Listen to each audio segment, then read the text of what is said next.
Alright guys, welcome back. As you can see on the screen, I have platinumed Far Cry New Dawn. Today we're back with another Road to Platinum video, as you guys can see. And if you don't know how these videos work, I basically give a review on the game and also talk about my journey for the Platinum. So first off today we're going to be starting with the Platinum portion. The Platinum took me approximately 18 hours. And I would rate the difficulty about a 3 out of 10, with 10 being the hardest, of course. The Platinum is super straightforward and easy. The only issue you may have is that some animals for the hunting trophy are exclusive to the expedition maps. And they can't be found in the base game. So you gotta be careful. The two animals that are like that are crocodiles and sharks. Sorry about that. And also a lot of the animals don't have challenges in the challenge menu, therefore it's hard to track if you've killed that animal or not, and things like that. It's just really hard to track them because there's no way to track certain animals. There's also one co-op trophy that requires another player. It's online, no split screen, sadly. And you just have to do 3 expeditions with another player. If you do need me to help you with that, leave a comment down below, and I will gladly try to help you out. And that should take about 10 to 20 minutes. It's really fast, to be honest, especially once you have the highest tier of weapons. And then you can breeze through one in probably like 2 to 5 minutes, depending on just your speed. But that's really it platinum-wise. It's really straightforward, and none of it is really hard. There's one trophy that is technically missable, though, and it is when you have to talk to all the Wikipedia guys. And these are, you have to talk to 10 of them, and they all have a little icon above their head at outposts and around the world. And just talk to at least 10 of them, and the trophy will pop. I got lucky, and I was able to get the last few I needed, but to get these, do not buy any maps from the cartographer at Prosperity, otherwise it will get them to not spawn in anymore. Because once you have everything on the map, they don't spawn in, because that's what they do. They just tell you where certain things on the map are. Now we're going to be moving into the review portion of the episode. I'm not going to get into the story, as you guys know. It's just something I tried to avoid. I've been thinking about like getting into the story more in these videos. If you want me to, let me know down in the comments. But I've been trying to stay away from the stories in these videos, just trying not to give any spoilers or anything, just because I kind of use these videos as you seeing if you want to do a playthrough on the game and go for the plat and things like that. So I hate to give spoilers like that. Also, if you want to watch my full playthrough, it is on the channel right now, so go check it out. But we're going to start off with the gameplay today. So it's Far Cry, of course. It's a first-person, open-world shooter with hunting, fishing, and clearing out outposts, just like all the other ones. But this one has quite a few changes because it's a spin-off game. So Ubisoft usually goes the extra mile with doing something wacky or just over the top in general. So first off, the gameplay is more RPG focused, and therefore there are tiers and levels. They're tiers, but they're technically levels to enemies as well as weapons and vehicles. These kind what the fuck? Hold on, I'm sorry. So there are 4 tiers, 1, 2, 3, and 4, with 4 being legendaries, and for animals they're called monstrous animals. And for guys they're just called enforcers. For just human enemies they're called enforcers. And there are tiers of weapons, as I said. With each tier you also have to upgrade that workbench. So if you want to upgrade your weapon, you have to get your weapon workbench to tier 4, and same goes for garage. If you want to craft a level 4 car or plane, you need to get your garage to tier 4. But the grind is not as bad as you would think it would be for being an RPG. I think it is because it's just like a very just short game, so they don't want all like 30 hours of grinding in an 8-hour story, you know. But I'm gonna stick to hold on, sorry, I lost my place in my script.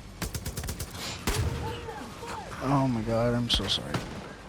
Oh, okay. I'm going to kind of stick with weapons here for a little bit, and then we'll get into some of the other stuff. But there's a lot of weapons in the game. Almost all of them are from previous titles, but there's one that I know is new for sure, and it's the saw blade launcher, and it just shoots little saw discs at people.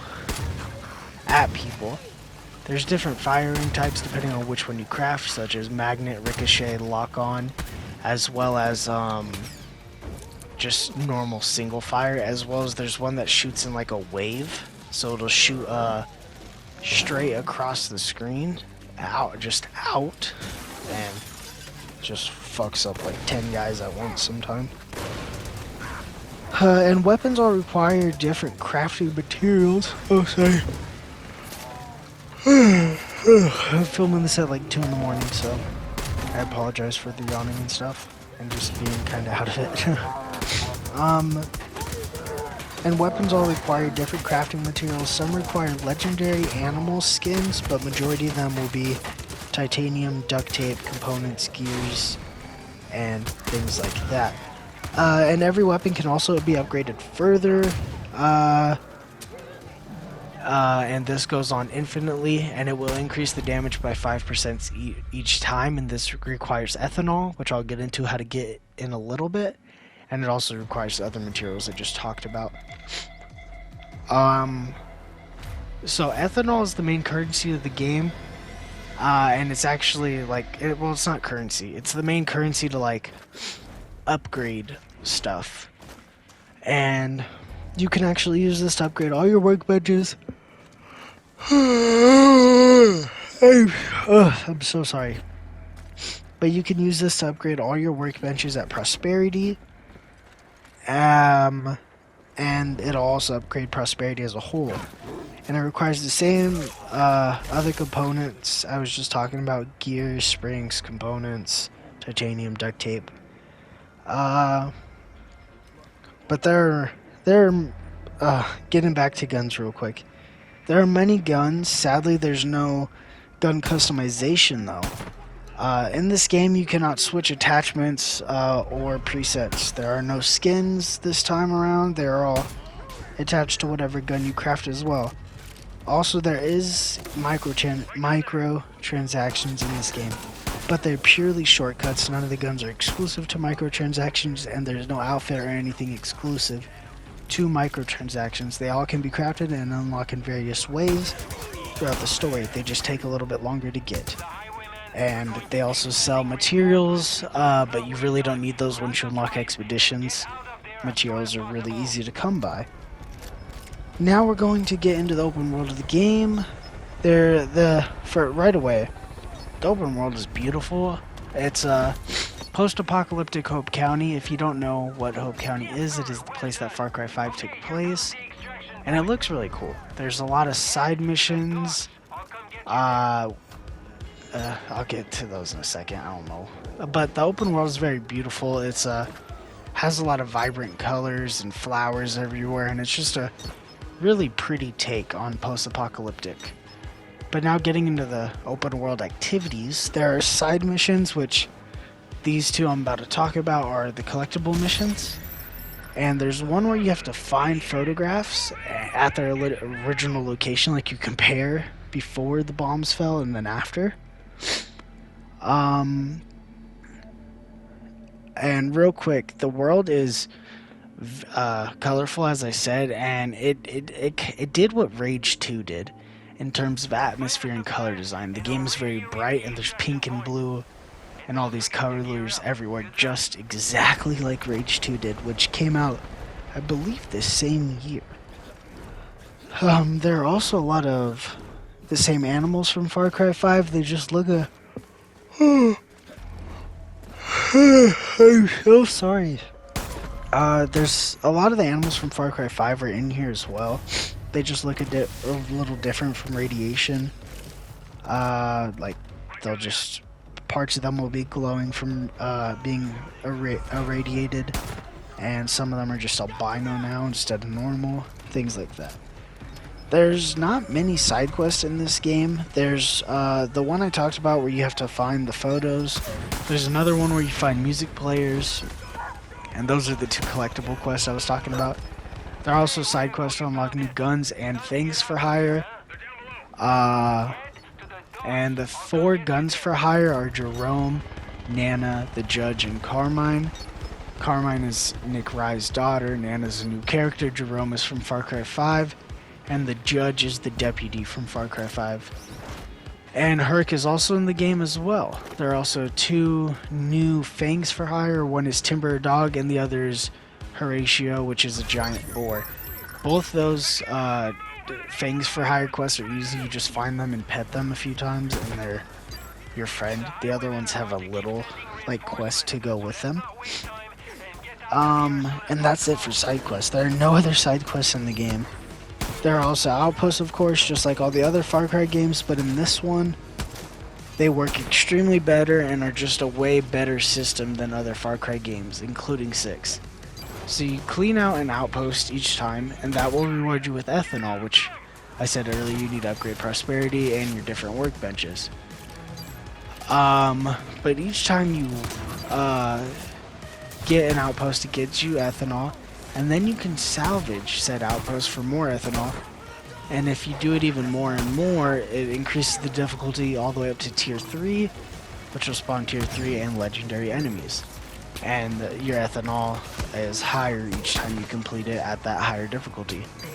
The same outpost can be taken over again and again. Each time the salvage gets higher, as well as the damage, like I just said. Plus, once you get it to the max tier, you can get helicopter reinforcements, that's the only time you ever get helicopter reinforcements is on tier 3 difficulty. I absolutely adore the outpost system in this game because it truly feels rewarding each time you do an outpost. You get a piece of a special gear set also, which is cool. There's multiple outfits and they're all kind of just wacky over the top, but each time you complete an outpost you get a piece of that outfit, and I think there's 7 or so pieces for each outfit, so that's super cool. Let me see. And the outposts, just the way they work, add a lot of replayability, because you feel like you're getting rewarded and not just mindlessly going through outposts, killing stuff and not getting anything. Now we're going to get into our final section of the video. Well, what is this? I don't know what I wrote here. Okay. So now we're going to get into prosperity and that whole system. So prosperity is... Hold on. Prosperity and the way that whole system works. So you would go into the world and collect resources, like I said. Components, titanium, duct tape, springs, gears, things like that. And ethanol from outposts as well. You take these, as well as the ethanol, and upgrade your outpost, or your prosperity, as well as your workbenches, like I said. And there's multiple places you can upgrade in prosperity. There's the garage, like I said, which just you can craft higher tier cars. Same thing goes for the weapon workbench. There's also infirmary, which you will increase the amount of health you have each time, all the way up to 200%, so an entire extra health bar, or 2, something like that. You can also upgrade the garden, which will naturally just spawn the different herbs you need to create medkits. You can also upgrade the expeditions, which will unlock expeditions themselves, which I'll get into in a second, as well as fast travel and airdropping to fast travel locations. You can also upgrade the explosive desk, and this will unlock new gadgets for you to craft, such as explosives, throwing knives, smoke grenades, things like that. But now let's get into the expeditions, and expeditions are completely new game mode from Far Cry 4, Far Cry New Dawn. It's the exact same mode as the one from Far Cry 6. I don't remember what they're called, but it's like those, except you don't have to like hide from the sun when you're trying to escape. But each of these take place on a location off map, and you just collect an item and extract. It works exactly like it does in Far Cry 6, as I said. But there are multiple locations, up to 7 I believe, and they're really cool locations.